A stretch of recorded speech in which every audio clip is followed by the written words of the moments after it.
Let's understand fastener, surface treatment in one go. One screw, lifelong precision.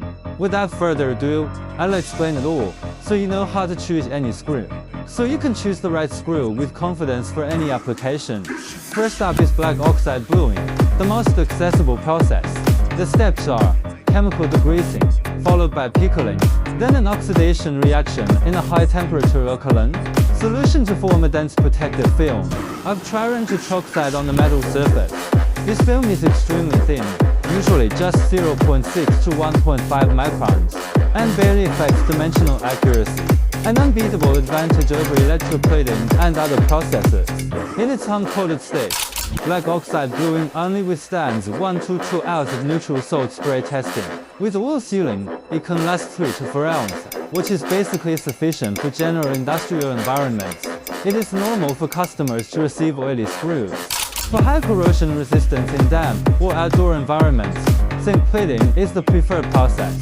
Zinc plating is low cost and highly corrosion resistant. It includes degreasing, pickling, and activation, then immersing the workpiece in an electrolyte to deposit a zinc protective layer on its surface. Electroplated parts last about 30 hours in neutral salt spray, and up to 120 hours with sealing. However, zinc plating has a critical issue: hydrogen embrittlement. Hydrogen atoms penetrate the metal, reducing toughness and causing brittleness and bowl fracture, especially obvious in 8.8 high-strength bolts. To reduce this risk, medium-strength bolts should be stress relief annealed at 200 C for at least 4 hours right after plating to remove brittleness. This is delayed fracture. Bolts tightened normally don't break right away, but may fail after hours. This is almost always caused by hydrogen embrittlement. If zinc plating has hydrogen embrittlement, why not just use stainless steel? Of course you can. 304 and 320 for stainless steel can withstand 48 to 96 hours of salt spray testing, and up to 720 hours after passivation.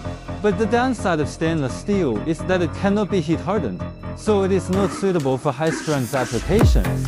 To resolve the conflict between high strength and high corrosion resistance, the dichromat process was developed. A zinc slurry coating is applied to the workpiece and sintered at 300 C, forming a grayish-white protective film on the surface. This boosts its neutral salt spray resistance to over 1200 hours, with zero risk of hydrogen embrittlement. That's why dichromat is widely used in high-strength, high-corrosion applications such as automotive and outdoor facilities.